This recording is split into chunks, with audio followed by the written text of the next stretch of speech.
Hello friends, welcome to Saju's kitchen. ഇന്ന് ഞാനിവിടെ ഒരു ബ്രെഡ് കേക്കാണ് ഉണ്ടാക്കാൻ പോകുന്നത്. വളരെ സിമ്പിളായിട്ട് ഉണ്ടാക്കാൻ പറ്റുന്ന ഒരു കേക്കാണ് ഇത്. വീട്ടിൽ പെട്ടെന്ന് ഗസ്റ്റ് എല്ലാം വന്നിട്ടുണ്ടെങ്കിലും നമുക്ക് വൈകുന്നേരം ചായക്ക് എന്തെങ്കിലും സ്നാക്സ് വേണമെന്ന് തോന്നുമ്പോൾ എല്ലാം ഉണ്ടാക്കാൻ പറ്റുന്ന വളരെ സിമ്പിൾ കേക്കാണ് ഇത്. അപ്പോൾ ഇത് എങ്ങനെയാണ് ഉണ്ടാക്കുന്നതെന്ന് നോക്കാം.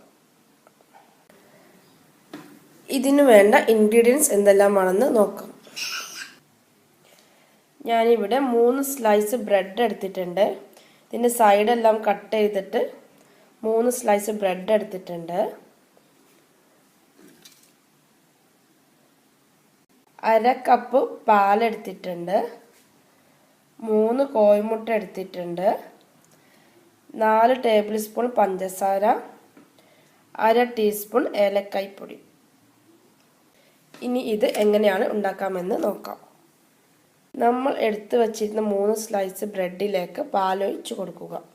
എന്നിട്ട് ബ്രെഡ് ആ പാലിൽ കുതിർത്ത് വെക്കുക.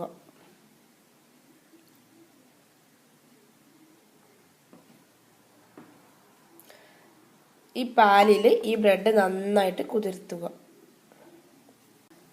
ബ്രെഡെല്ലാം ഇവിടെ കുതിർന്ന് വന്നിട്ടുണ്ട് പാലിലേക്ക്.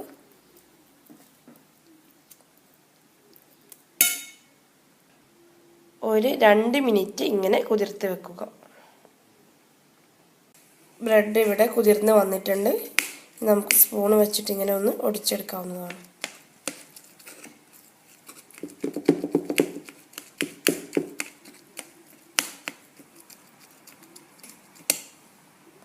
ബ്രെഡ് ഞാൻ സ്പൂൺ വെച്ച് നന്നായിട്ടൊന്ന് ഒടിച്ചെടുത്തിട്ടുണ്ട്. ഇനി നമ്മൾ എടുത്ത് വച്ചിരുന്ന കോഴിമുട്ടയിലേക്ക് പഞ്ചസാര ചേർത്ത് നന്നായിട്ട് ഇളക്കി കൊടുക്കുക. മധുരം കുറവ് വേണമെന്നുള്ളവർക്ക് പഞ്ചസാരയുടെ അളവ് കുറയ്ക്കാവുന്നതാണ്.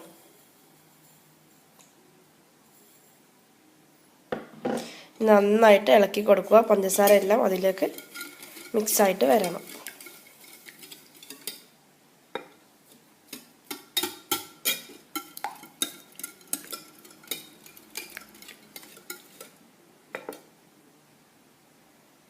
പഞ്ചസാര എല്ലാം ഇതിലേക്ക് മിക്സ് ആയിട്ടുണ്ട്.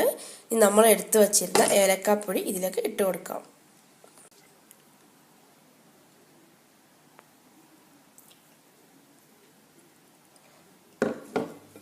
ഇനി ഒന്ന് ജസ്റ്റ് മിക്സ് ചെയ്തിട്ട് നമ്മൾ എടുത്തു വച്ചിരുന്ന ബ്രെഡ് ഇതിലേക്ക് ഇട്ട് കൊടുക്കാം. നമ്മൾ എടുത്തു വച്ചിരുന്ന ബ്രെഡ് ഇതിലേക്ക് ഇട്ട് കൊടുക്കാം.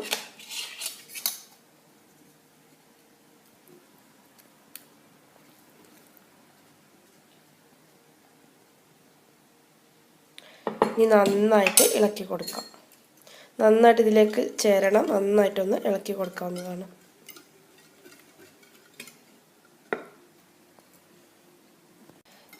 ഇതിവിടെ മിക്സായി വന്നിട്ടുണ്ട്.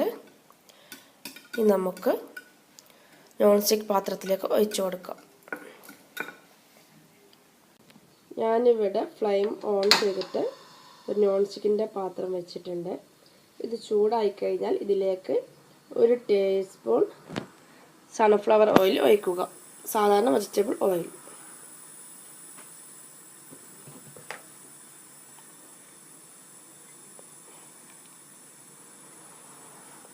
ഇതെല്ലാ ഭാഗത്തേക്കൊന്ന് ആക്കി കൊടുക്കുക. വെജിറ്റബിൾ ഓയിൽ ഒഴിച്ചിട്ട് എല്ലാ ഭാഗത്തേക്കും ആക്കി കൊടുത്തിട്ടുണ്ട്. പാന് ചൂടായിട്ടുണ്ട്. ഇനി നമുക്ക് അത് ഇതിലേക്ക് ഒഴിച്ചു കൊടുക്കാം. നമ്മൾ ഉണ്ടാക്കി വെച്ചിരുന്ന മിക്സ് ഇതിലേക്ക് ഒഴിച്ചു കൊടുക്കാം.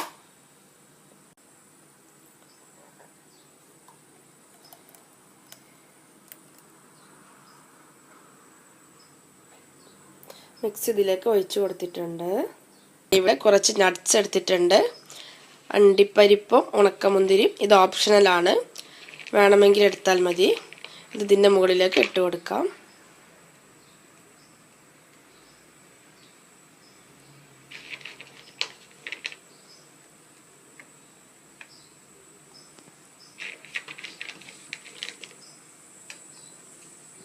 ഇതെല്ലാം ഇട്ട് കൊടുത്തിട്ടുണ്ട്. ഇനി നമുക്കത് മൂടി വെച്ച് വേവിക്കാം. വളരെ ലോ ഫ്ലെയിമിലാണ് ഇത് വെക്കേണ്ടത്. പെട്ടെന്ന് അടി കരിഞ്ഞു പോകും. കോഴിമുട്ടയൊക്കെയാണ്, വലിയ വേവൊന്നുമില്ല. അപ്പം അതുകൊണ്ട് വളരെ ലോ ഫ്ലെയിമിൽ വെച്ചിട്ട് വേണം ഇത് വേവിക്കാൻ. മൂടി വെച്ച് വേവിക്കാം. ഇതൊന്ന് തുറന്ന് നോക്കാം. ഏകദേശം ഒരു 12 മിനിറ്റ് ആയിട്ടുണ്ട്. അപ്പോൾ കോഴിമുട്ട ബ്രെഡ് എല്ലാം കൂടി പൊന്തി വന്നിട്ടുണ്ട്, കണ്ടില്ലേ? അപ്പോൾ നന്നായിട്ട് വെന്തിട്ടൊക്കെ ഉണ്ട്. ഇനി നമുക്ക് ഫ്ലെയിം ഓഫ് ചെയ്യാം. ഏകദേശം 12 മിനിറ്റാണ് ഞാനിത് വേവിച്ചത്. അപ്പോൾ നമ്മുടെ ബ്രെഡ് കേക്ക് റെഡി ആയിട്ടുണ്ട്. ഇനി നമുക്ക് ഫ്ലെയിം ഓഫ് ചെയ്യാം. ഇനി ചൂടാറിയിട്ട് വേണം നമുക്ക് പ്ലേറ്റിലേക്ക് മാറ്റാനായിട്ട്. അപ്പോൾ ബ്രെഡ് കേക്ക് ഇവിടെ റെഡി ആയിട്ടുണ്ട്. വളരെ ടേസ്റ്റിയായ കേക്കാണിത്. അതേപോലെ ഉണ്ടാക്കാനായിട്ട് വളരെ സിമ്പിളുമാണ്. എല്ലാവർക്കും ഇഷ്ടപ്പെട്ടെന്ന് കരുതുന്നു. കൂടുതൽ വീഡിയോകൾക്കായി എൻ്റെ ചാനൽ സബ്സ്ക്രൈബ് ചെയ്യുക. ആ താഴെ കാണുന്ന റെഡ് ബട്ടൺ ഒന്ന് പ്രസ് ചെയ്യുക. എങ്കിൽ മാത്രമേ ഞാൻ അപ്ലോഡ് ചെയ്യുന്ന കൂടുതൽ വീഡിയോസ് നിങ്ങൾക്ക് ലഭിക്കുകയുള്ളൂ. Thank you.